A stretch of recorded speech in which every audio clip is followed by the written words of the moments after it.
I'm Stacy Holmes, and this is Glordinary, a few moments where we celebrate God's glory and champion the ordinary. I'm glad you're here.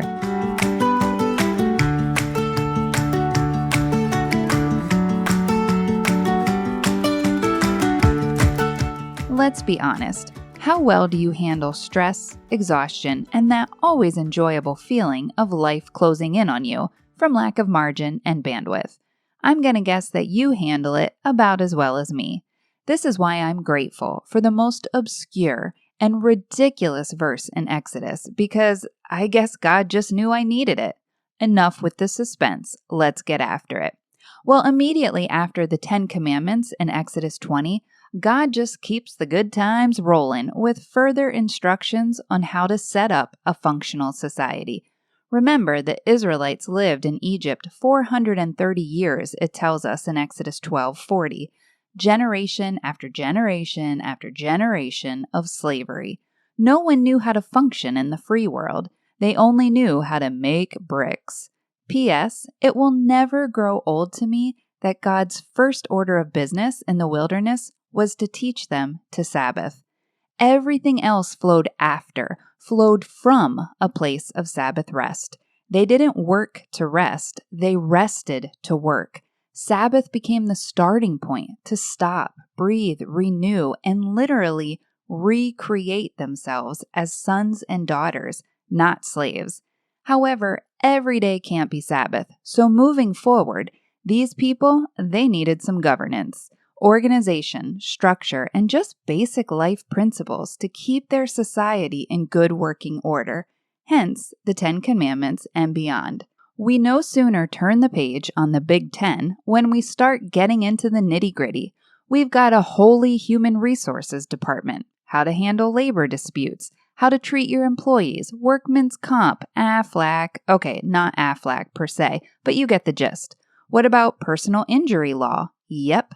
Better than ambulance chasers, we've got you covered on what to do if you accidentally punch someone's tooth out. Seriously, the Old Testament is actually a pretty fun read at times. It gets surprisingly specific on the personal injuries. And speaking of detailed, cue one of my favorites. Listen to this. It's kind of odd, but sometimes my brain is too. It says, if a bull gores a man or woman to death, the bull must be stoned to death, and its meat must not be eaten, but the owner of the bull will not be held responsible. If, however, the bull has had the habit of goring, and the owner's been warned, but has not kept it penned up, and it kills a man or woman, the bull must be stoned, and the owner also must be put to death. That's Exodus 21, 28, and 29. Wow. Kudos for the clarity of what to do in that scenario. Let's just momentarily set aside the gored victims here for a sec, and no, not because I'm a monster, but come on, I'm sorry. At this point, I'm just smiling at the wording. If, however, the bull has had the habit of goring,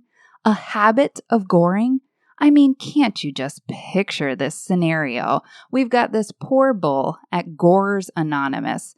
As if you already didn't think that I need to get out more, let me just fully paint this picture for you. So here's this bull. He's sitting in a circle at Gorers Anonymous, GA. Hi, I'm Bill, and it's been 9 days since the last guy I gored. This bull has a habit. You know he's probably trying to break it, but life keeps bringing him back to the horns, back to the goring. And man, can I relate to our bull buddy Bill with a habit of goring.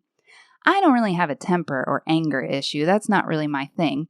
But when my schedule starts closing in on me like the Star Wars trash compactor scene, don't I too have a little bit of Bill, the bull in the habit of goring people, living inside of me? My anxiety spikes and bam, I react. I quote unquote gore myself or others with a sharp tongue or an unkind glare. My drivenness spikes and bam, I react and quote-unquote gore myself with internal, unmerciful put-downs. Ugh. My margins minimize and bam, I react. The claws come out, the eyebrows speak fluent rage, and the horns are in full force. We lash out, we react rather than respond, we see red and charge. So yes, I've got a little Bill, the bull with the habit of goring, inside of me some days. You too? And yes, I absolutely did pray that God would keep my goring habits penned up, lest Glordinary become Gordinary. Yikes. So what do we do, friend? How do we keep our bull with the habit of goring penned up, so to speak? How do we not see red and charge in heightened situations or emotional circumstances? How do we walk those habits back? Well, we live by the Spirit. It says in Galatians 5, "So I say, live by the Spirit, and you'll not gratify the desires of your sinful nature." The sinful nature, it desires what's contrary to the Spirit, and the Spirit what's contrary to the sinful nature. They're in conflict with each other, so that you do not do what you actually want to do. Verse 25 says, "Since we live by the Spirit, let us keep in step with the Spirit." Okay, fine, but how do we do that? Well, let's walk it back again. But the fruit of the Spirit is love, joy, peace, patience, kindness, goodness, faithfulness, gentleness, and self-control. P.S. Goring doesn't make the list, and that's found also in Galatians 5. Okay, great, but how do we exercise those? Well, let's walk it back again. Whatever is true, whatever's noble, whatever's right, whatever's pure, whatever's lovely, whatever is admirable, if anything is excellent or praiseworthy, think about such things. That's Philippians 4:8. Okay, but how do we think on those things when life is chaotic? Well, let's walk it back again with Colossians 3:2. Set your minds on things above, not on earthly things. But how do we set our minds there? Walk it back with me one more time. You will keep in perfect peace him whose mind is steadfast, because he trusts in you. Trust in the Lord forever, for the Lord is the rock eternal. It says in Isaiah 26:3 and 4, and on and on and on. Don't you see, my friend? We keep walking our bull with the habit of goring right back until we walk him straight into the pen. Because here's the thing. Life won't stop giving us reasons and evidence to bring out the horns, baby. Release the bull. We're gonna see red. And the more we watch the news, listen to the clickbait headlines, and jam-pack our lives full to the brim and overflowing, we're gonna be ready to charge all the livelong day. Sometimes we can control those circumstances, and sometimes we can't. So what can we control? Well, more than what we might think. We keep in step and we set our minds. I say it here a lot, but God knows how to speak to you in a way that you know how to hear. So what is that for you? How does He speak to you? How can you keep in step and set your mind when you see red like our bull with the habit of goring? For me, it's Scripture, reading it, listening to it, studying it, memorizing it, and getting my tail out in nature.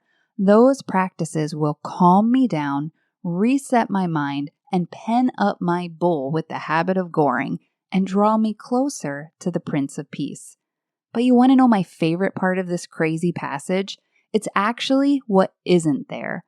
God doesn't say, "Oh, we just got a bad bull. This one's no good. Take it out back and shoot it." No, instead He simply says, this one has some habits that we need to pay attention to, some habits that need some tending. So we're going to provide a pen, a little structure and stability to help. And friend, dare I say, that sounds a bit like a trellis, a structure for our habits to grow in an upward and healthy way. Because at no time was God just done with Bill, our bull buddy with the habit of goring people. Nope.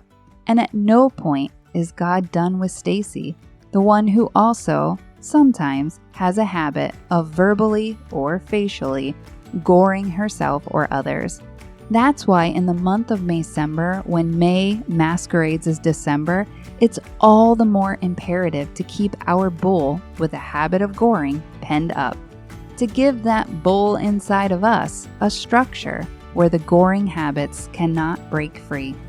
Thanks for hanging with me and Bill, my bull buddy with the habit of goring. And yes, I probably should get out more. So let's meet again next week. Until then, remember, you're not alone in this. I'm praying for you, friend. Have a Glordinary day.